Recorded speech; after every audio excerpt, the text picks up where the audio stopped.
Hey guys, we're out here in nature looking at life science. We're going to look at life science this year through the science process skills. Simply a way to more closely observe and study what we're talking about. So these science process skills, observing, measuring, classifying, inferring, predicting, communicating, and modeling, are all a way to learn about the science process skills.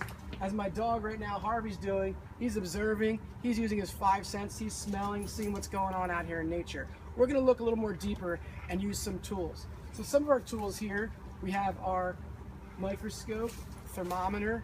These are tools to really see what's going on in the ecosystem. For example, I'm going to measure out about 200 milliliters of water to be precise, pour it in this cup, and see what the water temperature is. That's one quantitative way of measuring something in an ecosystem. Up here, I already had one sitting to save some time. This water is 60 degrees. Why do you think it's 60 degrees? It's mid-July right now. It's pretty hot out. Temperature out here is it's probably about 85 to 90 degrees right now, but the water is only 60 degrees. Why would that be? Think about that for a second.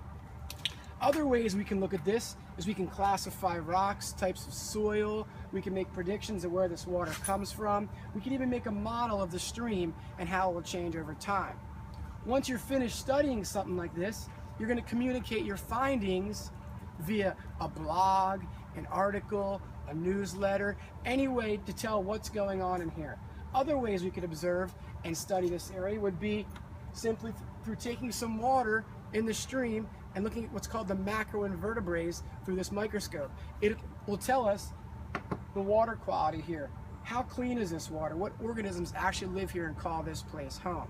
So the process skills are really a way to better observe things, and you can use these skills in any job you could think of. An electrician, a plumber, a nurse, all these skills are for any career. But this year we're going to look at these skills really through the life science angle and see what we could find. Look around here. This is called a deciduous broadleaf forest. This is a biome that's unique to us and pretty neat actually. You're going to be studying biomes this year. You may choose this biome as one of your biomes. Biomes are a way of classifying different ecosystems and really telling about what lives there and where it's at. You can infer, you could predict. Maybe you'll predict that since this water is 60 degrees, you will find salamanders here. You will find certain species of frogs here. I know I saw a few frogs earlier hopping around in here, but there's lots of different species that live in this kind of water. If this water was warmer, they may not live there. So think about the process skills, think about what's going on, and throughout the year, we're going to keep reverting back to these skills in all different labs and activities to really kind of look closer to what's going on. You may just call it observing. You could smell, you can feel the water, you can feel it's cold, you can feel the rocks, you can kind of estimate or guess where these rocks came from and what kind of rocks they are. We're going to look at a different stream shortly and compare the two to really get a better idea. All right, Harv. This is Harvey, everybody.